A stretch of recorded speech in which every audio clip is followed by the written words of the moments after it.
Hello. Hi, welcome to Quarren Talks on this Maundy Thursday. Um, we are coming to you tonight to just do this particular worship space with you. We're gonna explore a little bit about Maundy Thursday, and then as the week progresses, we will be worshiping on Sunday with the National Church Office at the pcusa.org. They've put together an Easter service that we will all be doing together. Looking forward to it. Across the country and across the denomination. So tonight we thought that we would come to you for this particular part of Holy Week. All right, let us open with prayer. Gracious and holy God, as we surround our various tables or computers or desks or whatever the case may be, I pray that you would lift this text up to us, use it to fill us. May the words of our mouths and the meditations of all of our hearts be acceptable in your sight. O Lord, our strength, our rock, and our Redeemer. Amen. Amen. Our text this evening comes to us from the book of Exodus, chapter 12, verses 14 through 27. This day shall be a day of remembrance for you. You shall celebrate it as a festival to the Lord. Throughout your generations, you shall observe it in perpetual ordinance. 7 days you shall eat unleavened bread. And on the first day you shall remove leaven from your houses. For whoever eats leavened bread on the first day Until the seventh day shall be cut off from Israel. On the first day you shall hold a solemn assembly, and on the seventh day a solemn assembly. No work shall be done on those days, only what everyone must eat. And that alone may be prepared by you. You shall observe the festival of the unleavened bread. For on this very day I brought you and your companies out of the land of Egypt. And you shall observe this day throughout your generations in perpetual ordinance. In the first of the month, from the evening of the 14th day, until the evening of the 21st day, you shall eat unleavened bread. For 7 days no leaven shall be found in your houses, for whoever eats what is leavened shall be cut off from the congregation of Israel. Whether an alien or a native of the land, you shall eat nothing leavened. In all of your settlements you shall eat unleavened bread. And then Moses called to the elders of Israel and said to them, Go, select lambs of your families and slaughter the Passover lamb. Take a bunch of hyssop, dip it in that blood that is in the basin, and touch it to the lintel and the two doorposts with the blood of the basin. None of you shall go outside for the door of your house until morning. For the Lord will pass through and strike down the Egyptians. And when he sees the blood on the lintel and on the two doorposts, the Lord will pass over that door and will not allow the destroyer to enter your house and strike you down. You shall observe this rite as a perpetual ordinance for you and for your children. And when you come to the land that the Lord will give you, and as he has promised, you shall keep this observance.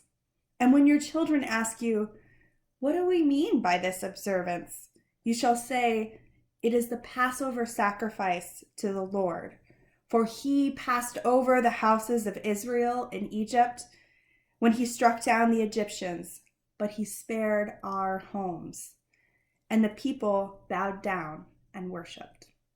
This is the word of our Lord. Thanks be to God. So in most traditional Maundy Thursday services, this is not the text that gets read. We tend to focus on others that are more about how the festival shall happen, the preparation of the lamb, the bitter herbs, all of the different facets that are so familiar to us on Maundy Thursday. We have shifted the text a bit to this, though, because the festival, it is important, and we get festival and annual remembrances and ordinances and all of that, but we are in a unique situation now where we thought we might actually be able to relate to that first Passover in a way we might never have been able to do before. Right. So I was just going to say, typically, that this evening, as we talk about the Lord's Supper, talk about the upper room, you might hear the passage of Jesus washing the feet of his disciples, or the woman with the alabaster jar of herbs or oil. Those are the stories you tend to hear, and we tend to take this evening, this Maundy Thursday, although it's around the Seder, around the Passover meal, they're celebrating this meal that this ordinance that God put into place in Exodus, but somehow we're separated from it. And so we thought we would just kind of dive into it a little bit tonight and talk to you about these practices and share with you, some of that. So this is context on it that I've certainly never had before. And I'm willing to bet most of the people in our congregations are not familiar with the concept of you will stay indoors because death is outside. You will take these special preparations and you will be with your family. You will be apart because death is outside. And in order for death to miss you in this process, you will follow these instructions. For some of us, not all of us, but for some of us, this is the first time we've had any kind of context for that sort of a situation. And so that's why we're bringing out this text to you now. And you can hear the repeated importance of the leavened bread. Do not leaven the bread. Do not cook with intention of leaving time even for dough to rise. That's not a part of how this meal to that incredible command of for 7 days there won't be yeast in your house, which most families in this time would have raised their own yeast, so right. That's not a small thing. It's not just, it will just go by more, like you're restarting your culture every year. And so so the festival we know, but this, for the first time, maybe you get that idea of being trapped in your home because death is outside in a way maybe you never have before, right? And wanting to be, you're with your family. You're in an intimate situation. You're trying to do what the Lord asks you to do, to be a good neighbor and a kind, and what society is asking us to do. We're trying to follow these instructions by staying indoors and not going out and getting all of the things. So it's interesting that we're in this time that because I don't know that I ever really thought about each of the households being in their own. I think about all of Israel, but I don't think about every individual home being like how we are. Like how it's me and my home are here tonight for one night while we wait. And although, and so doing something that, for me, I think that's the connection. Doing something as a whole, like as a whole culture together, but alone, is something that's really kind of unique about this Passover and about that night. It's interesting because if you continue to read the text from here, there's an explanation on who is permitted to take part of this meal with the family. And it really is the household, the members of the household. It includes slaves, it includes servants, but workers who have their own homes, no, they go to their own homes. And the only exception, the only time you would ever bring someone else in who is not a part of your household is if the households are too small on their own to be able to afford the feast. And then but you keep it small, you keep it intimate. So it's all of the nation, but in each of the households, each of the companies, that's what that word meant there. Like, I will bring your companies out of Egypt. So I'm speaking to you as a people, but like you said, individual and isolated. Right. then the whole, like what it is that they prepare. They prepare, they slaughter the lambs. They put the blood on their doors, and then they're asked to roast those lambs. Not leave anything until morning, and then make the leaven. The leaven cakes. And so, and that is all hastily done, which is interesting, right? Because you're to be girded, ready to go in the morning. But still tonight you are settled. And so, it's this already, but not yet. Yeah, already, but not yet, which is, it's very much, very much the work of God is tends to be that, be ready, but maybe not, it's not here yet. And we see that a lot. Like that command, I mean, the urgency. There's even a command in the traditional reading for Maundy Thursday where anything left over after the meal is to be burnt in the fire. There will be no leftovers. Nothing to hold, nothing to carry. Don't think like Thanksgiving dinner where, the leftover turkey is most of the point. This is like the command here is you will eat this now, but be ready to walk away from the table you're eating on and never come back. Which is kind of an overwhelming thing. And you hear all of the commands about leaven in this, which is also weird because both of our congregations have communion with leavened bread. With leavened bread. With bread that is raised and been baked. We serve you leavened bread. And we lovingly joke about this and have for a long time. But, that it used to make me crazy. I grew up in a church that they did not serve. I mean, communion was not served with leavened bread. And so when I started, being around Presbyterians who do that, and don't get me wrong, the bread is really good, with leaven in it. But we love us some leavened bread. Don't get us wrong, but it's supposed to be this hastily made bread, and and that's why we're going to give you the recipe of the urgent emergency bread. So to that, what we are now going to do is we're going to switch over and give you a recipe for technically unleavened bread that you probably, if you do any baking, have the ingredients for handy already. Don't go out shopping just for this. It's okay to just watch and enjoy. But from our family to yours, have a lovely Maundy Thursday. Yeah. Be safe. To the kitchen.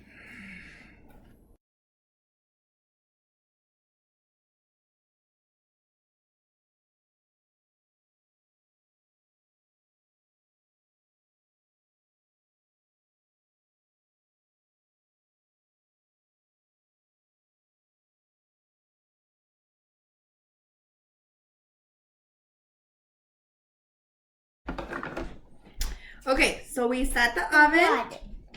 We set the oven at 375, yeah. And then we're gonna do 4 cups of flour. Hey, I do this one. Yep, you can help me with that one. Okay. Hey, I do this one. Can I help you? Yeah. And then you're gonna pour them in the bowl for me. Yeah. Here, wait. Let me help you. Hey, let me do it. Don't do it. Okay. Pour it in that bowl. That's 1. Yes. Okay.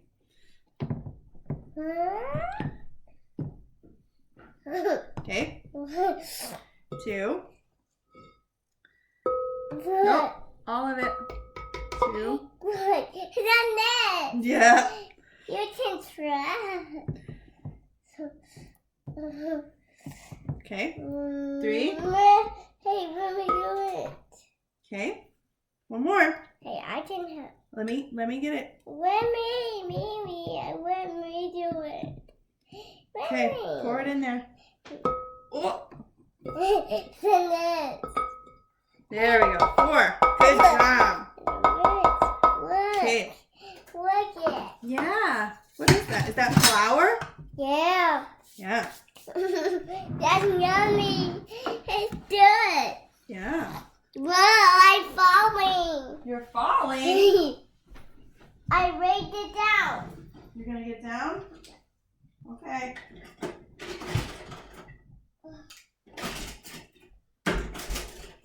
Ready. Ready, Mommy. Ready. Okay. You Then ready, it's... Mommy? Mm-hmm. You got the flour. We got the flour.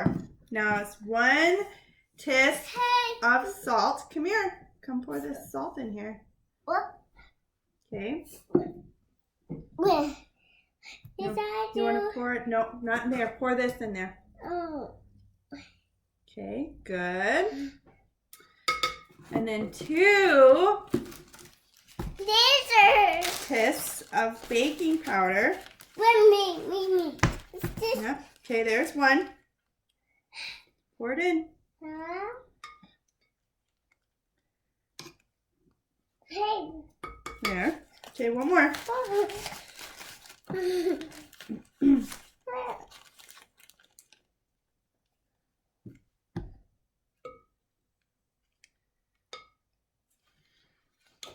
Hey, Mom. There you go. All right. Good job. You're dead. Yep.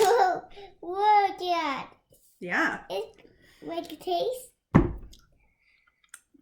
Perfect. All right. So we mix those ingredients, right? So they get mixed in there pretty good. It's probably better to mix it with a spoon, actually. Yum, yum, yummy. It's that taste. It tastes good. Does it taste good? Okay. Now, what's left? Milk, right? Yeah, milk. Milk in there. Milk. Okay, so we need 1 cup and Milk. 1/3 cup of milk. Yes. Okay. Wait, me. I do it. I do the milk first. You do the water. You do the water, Mommy. Okay. I do milk. You do water. All right. I am ready. Okay, ready? Oh, here. You gonna pour that in there? Yes. Okay. Right. Good. Look. Here. Ready?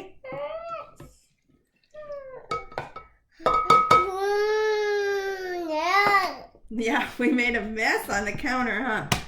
Oh well.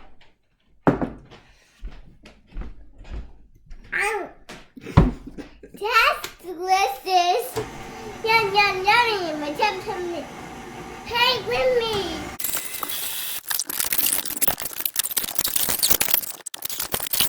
Mommy, I can do it. With me. I do it. I can do it, Mimi. Actually, I think this is a little more than it did. Or so much was dropped onto the counter. Hey, There's Daddy. This is good.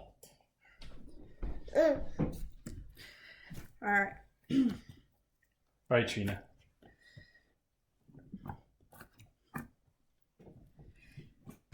Hey, it's me. I like to roll it up. Mommy, I like to roll it up. Thanks. This is it. This is what we're gonna do right here. I like to roll it up. Can you press it like Mom Can you used to? push Sheena? it with your hand? Jeez. Cheese. Sticky. Yeah. There we go. That's right. Slap it. Yeah.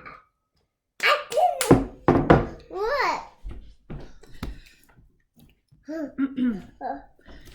What? Yucky. All right. So when you flatten it out, you want to make a pretty like thin. Hey, Mimi, I roll it. Yeah, you want to make a thin cake like this. Oh, Okay, help me. Keep pressing it. Keep pressing it. Oh. So good. All right. Sticky. Okay. So you want to make sure that when you put your cake together that it's pretty thin. You don't want to make it like mine's big, right? And you want to score it pretty deep so that it'll rise a little bit. So Rise, but it's unleavened. I know Hey, it is. Hey, But yes, the great debate today was, can we do a non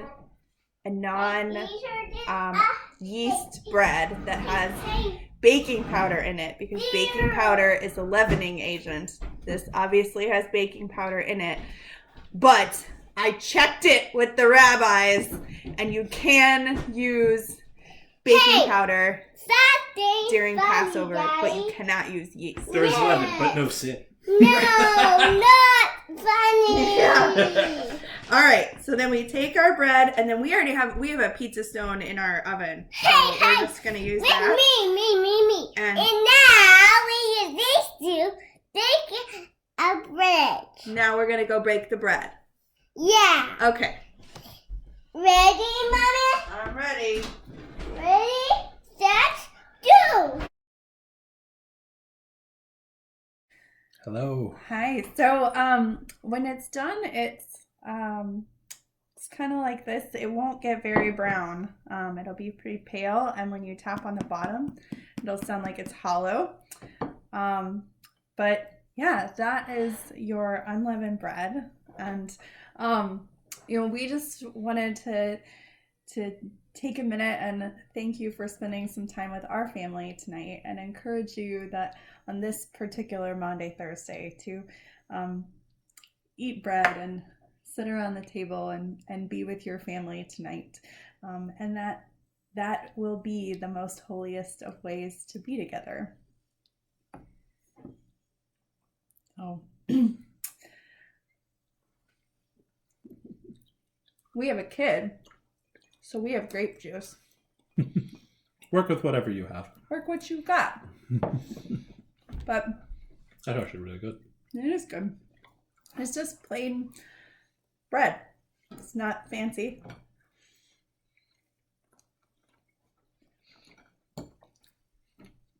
Is this technically artisanal? It is. Yeah. But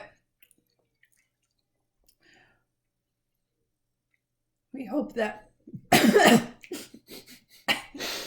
I'm going to choke on this bread and die. We will traumatize you all with the